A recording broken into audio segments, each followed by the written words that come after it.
Hey, what's up, rock stars? It's Rox with a little bit of talk about what's at the top of the blog. So let's get to it.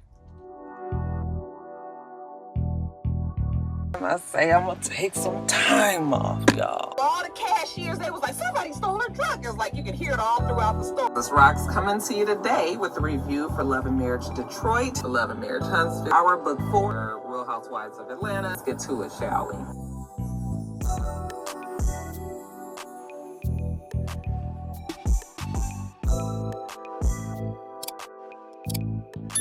All right, you guys, first story up. I know y'all saw it last night. We got to have a discussion about these planes.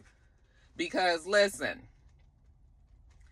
I don't know if it's a case of whether or not the media is just starting to report all of every single incident, crash, accident, near misses.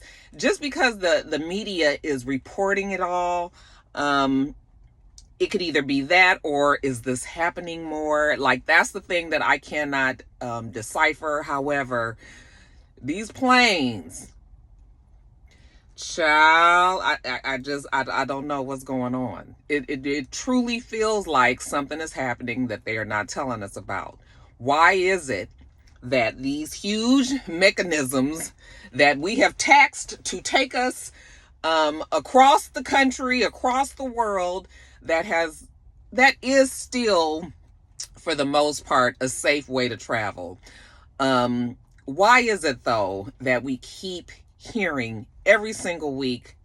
It's almost starting to feel like every other day something is happening at the airport. Some plane is falling out the sky. 2 planes almost run into each other. Somebody done overshot the damn runway. The plane flipping over. That's the newest one, is this plane flipping over in Toronto. So apparently a Delta plane was flying from Minneapolis, I believe, to Toronto.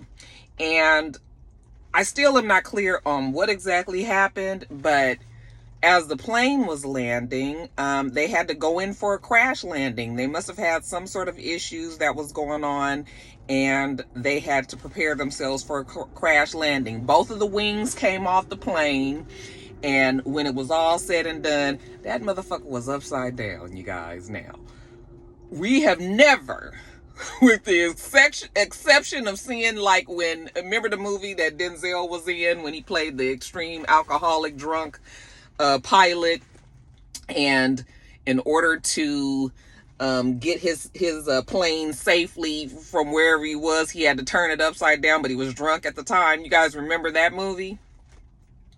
That's the only time that we done seen a plane like this upside down. Now, this wasn't in the air, obviously, but on the ground, still seeing a plane upside down is so unnerving. I cannot even tell you guys how much anxiety I got just from watching the news clips last night. Okay, that's how, like, stressful it was to watch that. The people jumping out. Some of the people had their cameras, so we were able to see, like, from their vantage point as they were jumping out of the plane, as they were being helped out of the plane.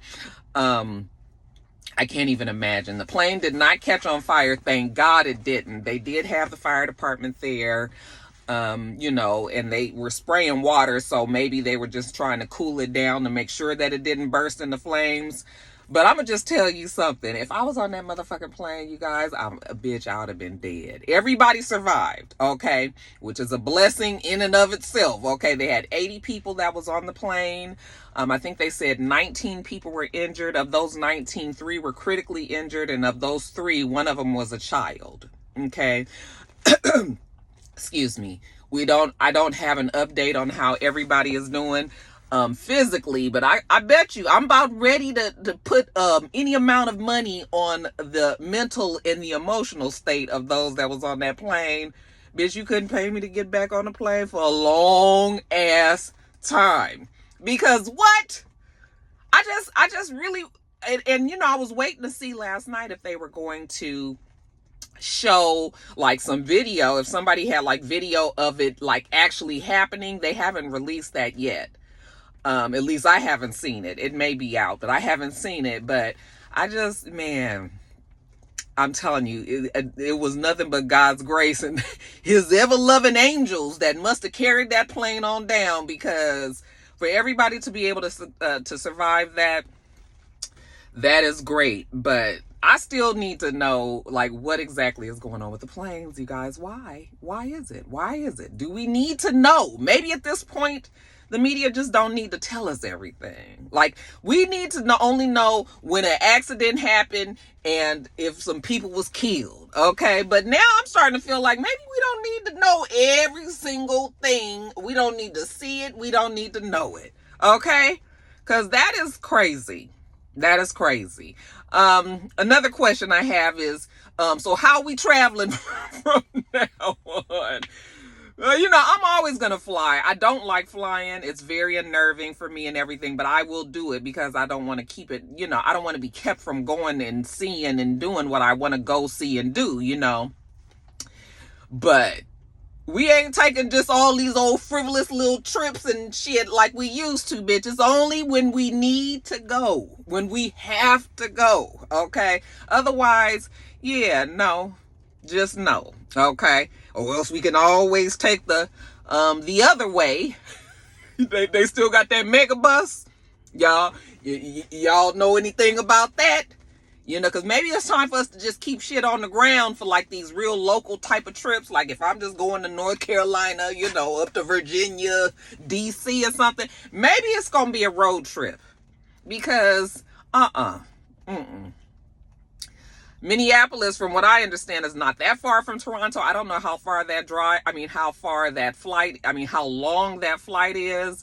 But, bitch, I ain't got time to be. Do you know I would have been dead on that plane? I would have died. I would have had a heart attack. Like, I know. Because sometimes I feel like I'm going to have a heart attack even when we have, like, bad turbulence. Even when the turbulence is not that bad.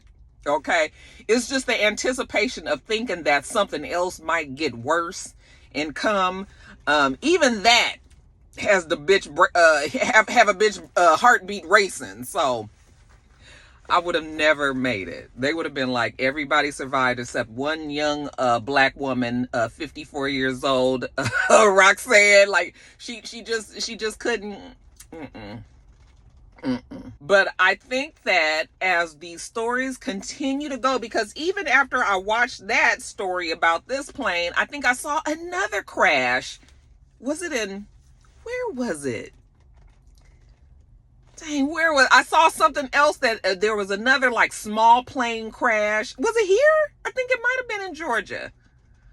Child, I don't know, but I'm telling you, it's too much. It's too much. And at some point, they're going to have to explain to us why is it that these planes all of a sudden can't get right. They just cannot get right. Somebody asked me yesterday, did I believe that it was connected to the drones that was unexplainable in New Jersey? Now, I haven't heard anything about the drones anymore. Are they still happening out there? Is that something that they hurried up and put the hush hush on? Because they don't say nothing about these damn drones, and we still never found out why they was out there and where they came from.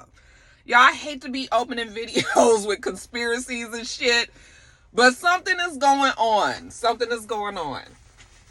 And I am not a conspiracy theorist, okay? But something is crazy with the planes. I think maybe I might do a little research, and I might try to figure out how many plane crashes that we've had or plane incidences that we've had in the last 6 months. And just kind of get a little idea of what's going on. But yeah, it's crazy, you guys. Oh, child, Delta, what is happening? All right, just what is happening? Okay. Maybe I know I got some flight attendants, rock stars, but do I have any people that work on the mechanics of a plane? Okay, maybe my mechanic rock stars, maybe you guys can weigh in. Because we just don't, we ain't trying to just go completely a different way with it. We need to get some information. We need clarification. That's all.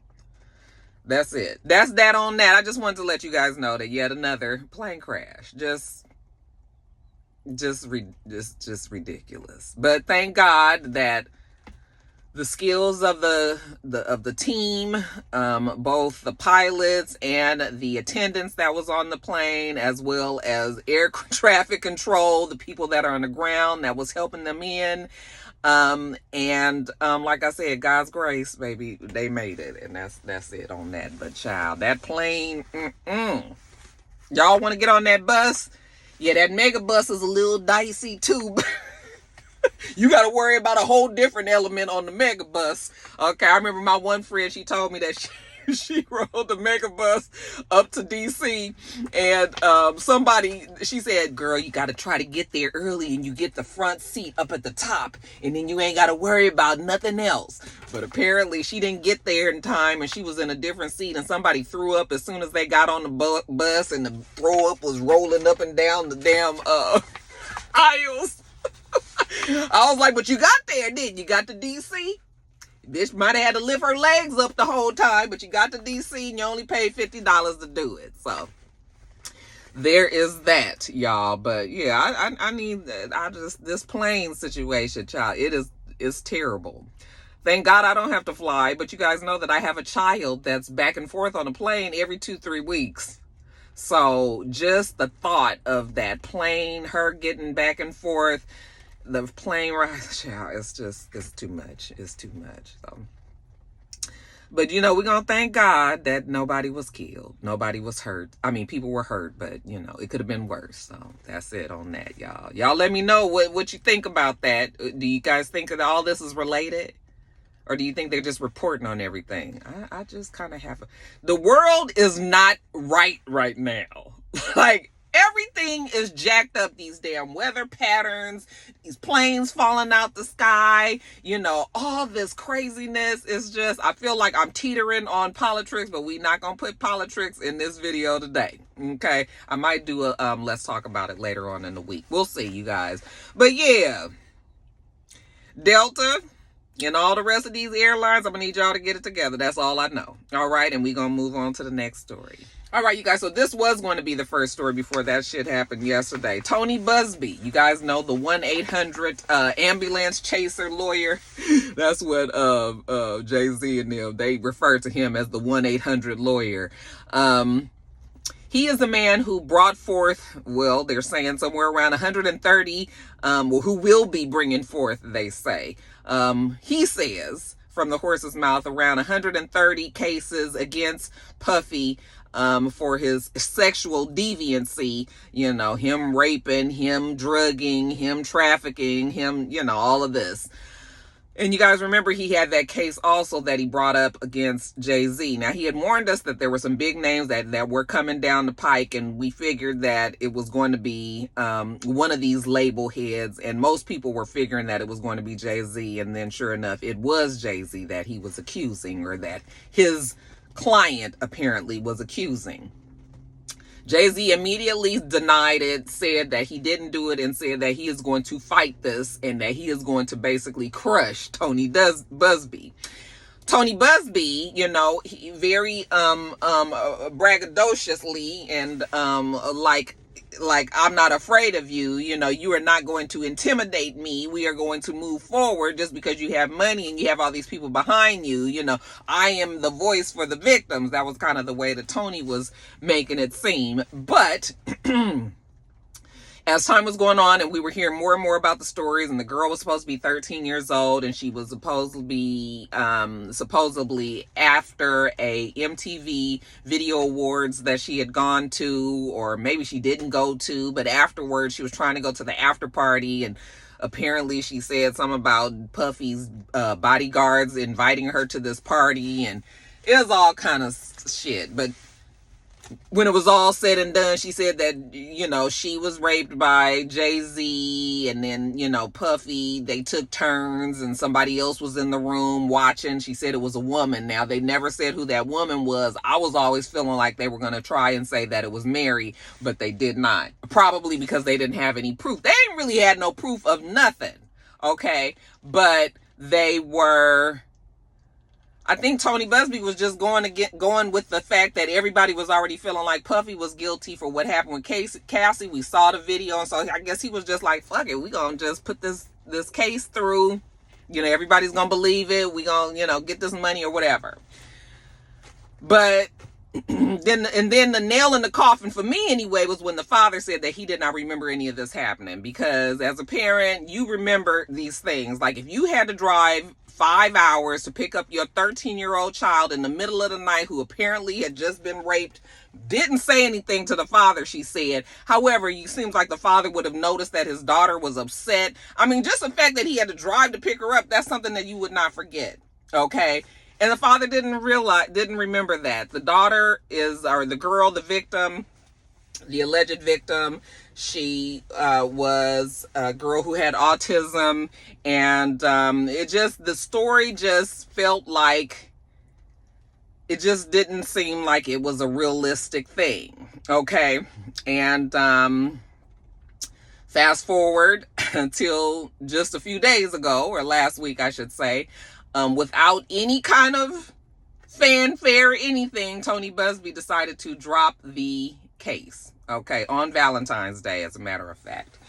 And as soon as he dropped the case, I was just like, oh, now what is this? Okay, if I was Jay-Z, I would sue the hell out of him. I know I didn't even need to put that sentiment out there, because Jay-Z was so pissed about it. I knew that once they got the case out the way, that he was going to end up suing Tony Buzzbee, because he said that he was going to crush him, that he was going to demolish him, okay? Make an example out of him, that you can't, just because somebody has worked hard and become successful in their career, in this music entertainment industry and everything, that does not mean that we out here doing everything that you guys think. We ain't all on drugs. We ain't all having sex with everybody and drugging them and parties and baby oil and yeah, he was like, yeah, we not all doing that, okay? And so yeah, as soon as he dropped it, you know, Jay-Z put out this full long statement. I won't read the long statement, but I will tell you that Jay-Z said that he felt like Tony Buzzbee had a gun to his head and was just like, either you gonna pay me or I'm going to ruin you by telling everybody that you slept with this 13-year-old child, even though you did not, okay? And, you know, Jay-Z was salty, very upset about the fact that this story came out right around the time that his daughter was supposed to be going to her first premiere for the first movie that she was in, which was Lion King. No, I'm sorry, Mufasa. Aaron, Pierre, that's Mufasa. Aaron, Pierre, that's Mufasa. Aaron, Pierre, that's... Anyway, he was like, my daughter had a premiere. I either had to make the decision to go to this premiere, all right, and try to avoid negative questions and shit from the press that's going to be asking me about this case, you know, or do I just not go at all and not support my child, okay?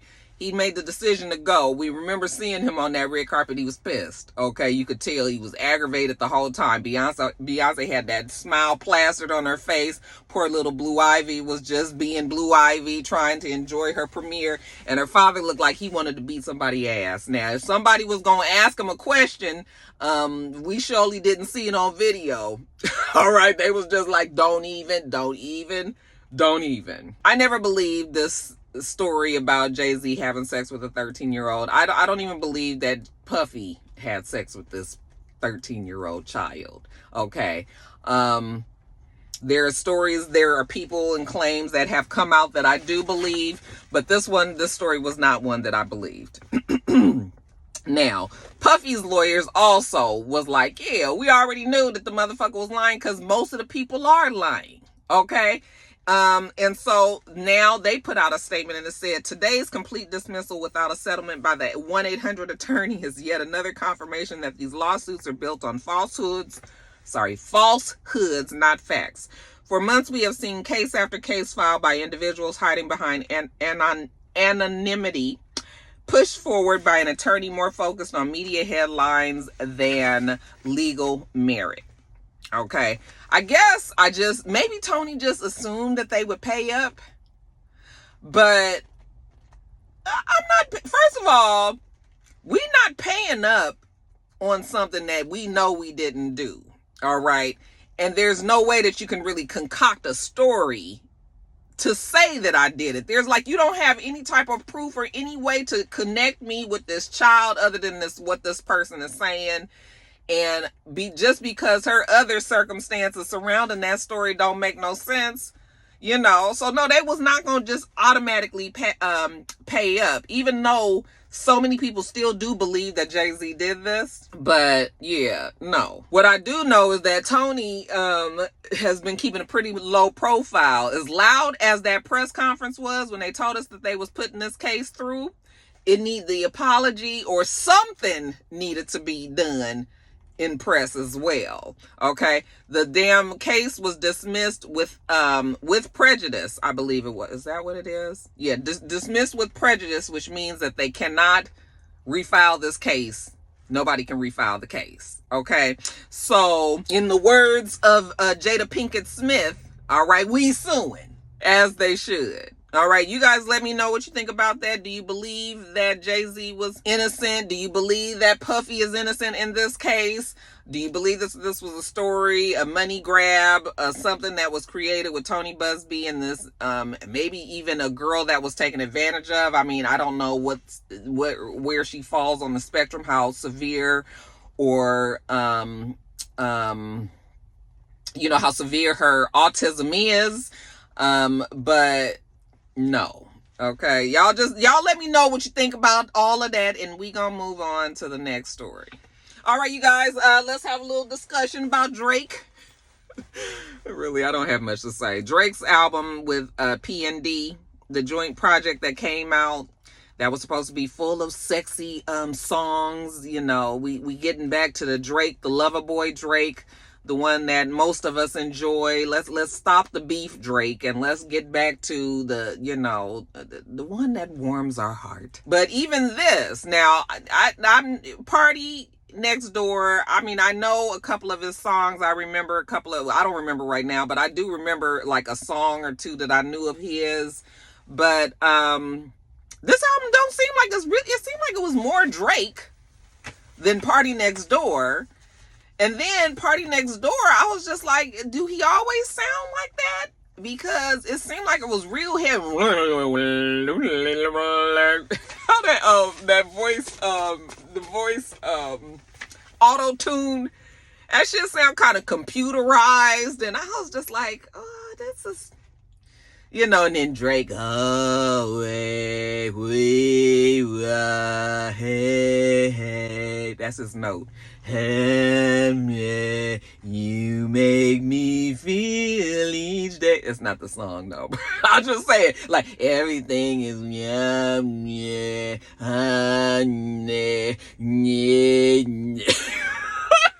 Anyway, y'all, let me move on from the story. But Drake is trying to get his back on the good foot, and I can admire him for that. Let's get back to the music. So they say that he is going to be headlining the Wireless Festival.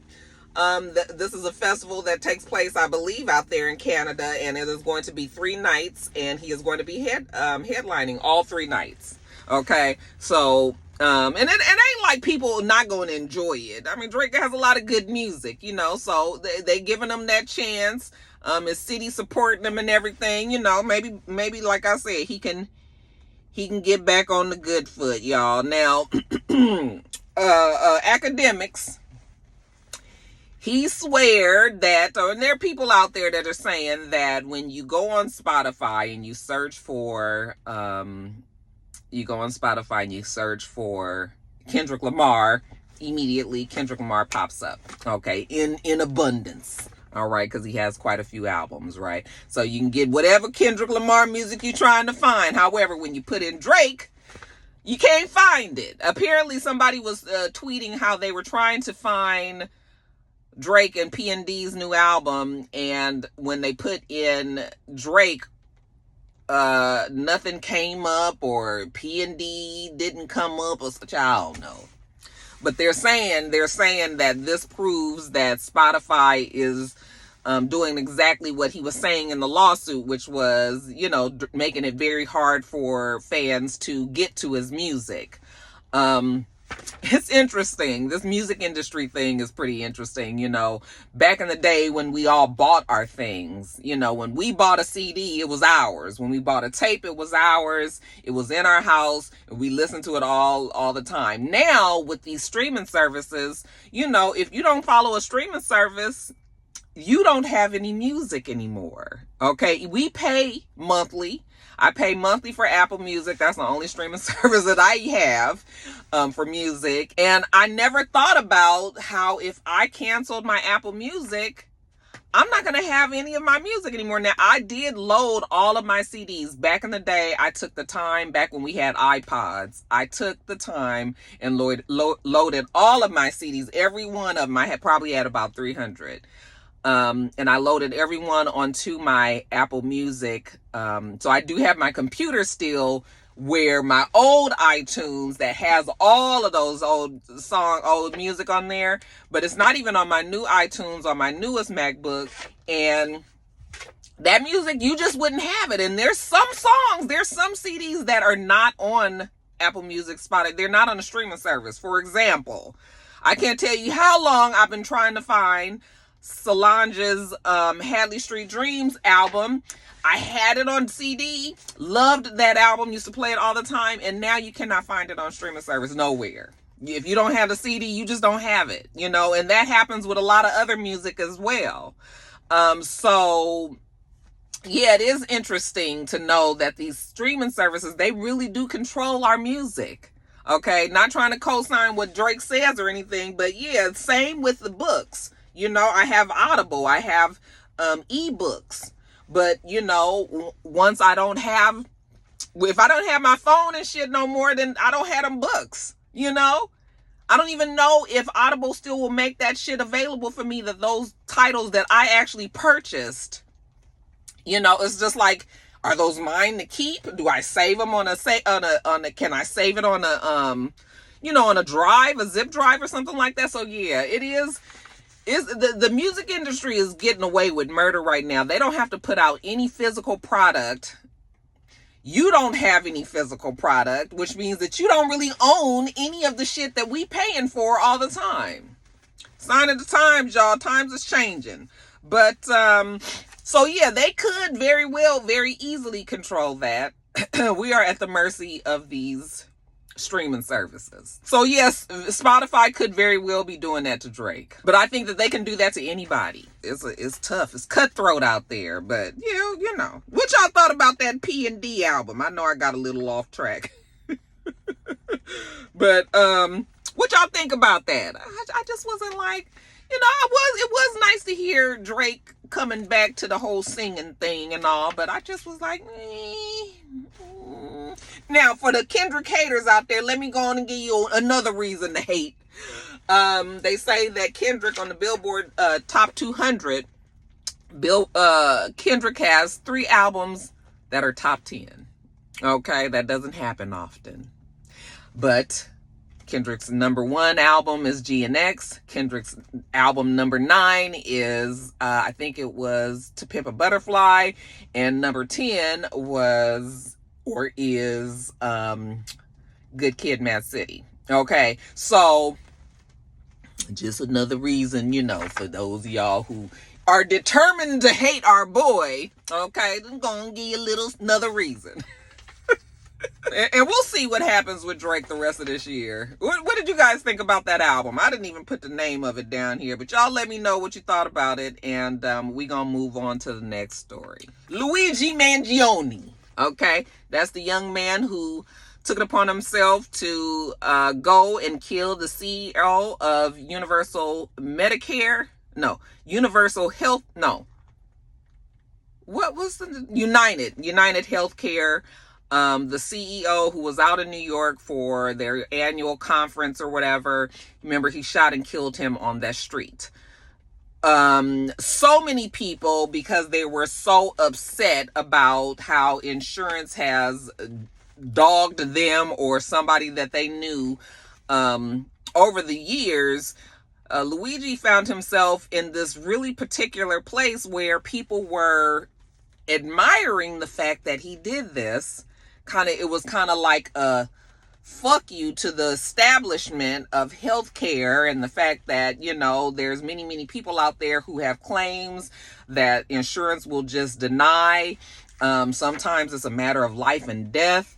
If the insurance don't pay it, you know, sometimes people actually die from that. And people have been very frustrated, and not just the healthcare. I mean, just the insurance industry as a whole. I mean, I think we can all complain. Pet insurance, house insurance, car insurance, okay, life insurance. I mean, there's all kind of insurances, and in each one of those departments of insurance, it be some bullshit. Okay, they will take advantage, and they will not, you know, they'll figure out a way to get out of paying for that claim.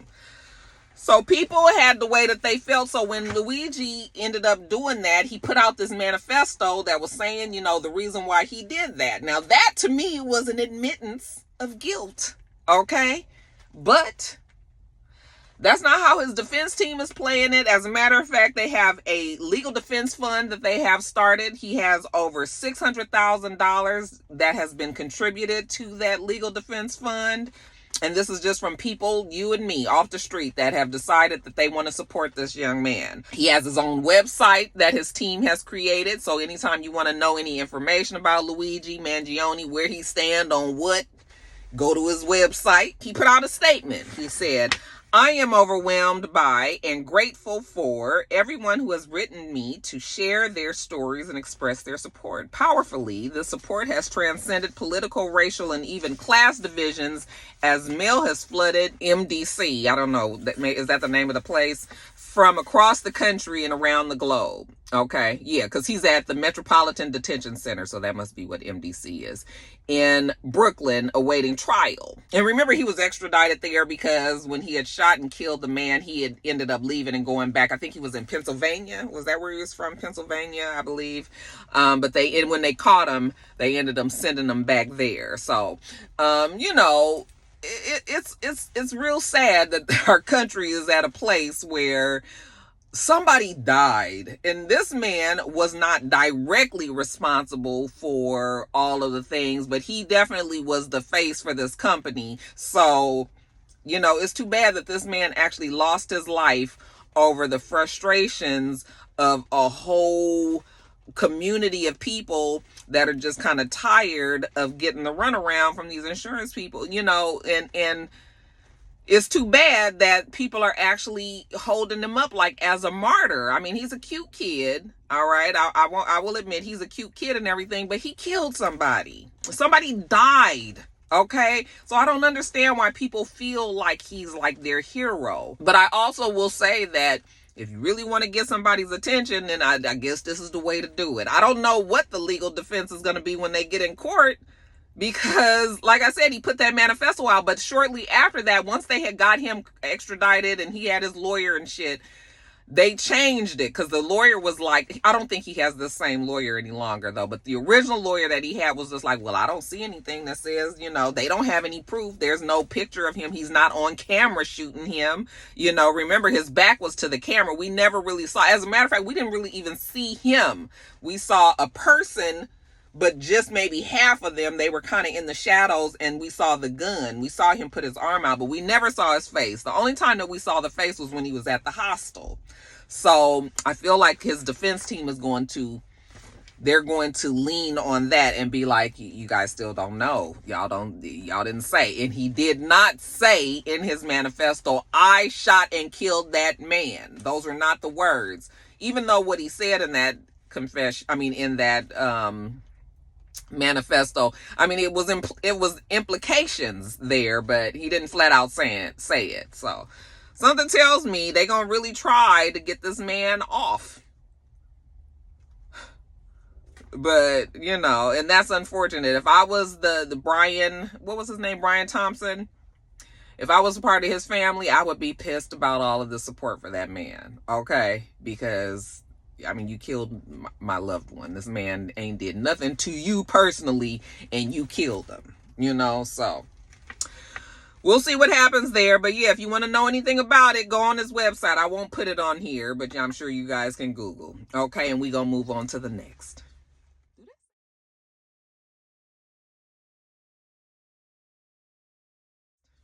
Do that say 36 minutes? Child, I've been talking that long? Oh, you know what? I didn't think that this was going to be 2 parts. But I'm going to make this 2 parts. I done talked a lot, y'all. I'm going to make this 2 parts. Because Rocky needs her what? Her coins. Okay? So, yeah, I'm going to let y'all go here. And we're going to move on to the next video. Okay? We do this every single week. So make sure you thumbs up the video. Thumbs up the video, comment, and subscribe if you haven't already. And make sure you come back.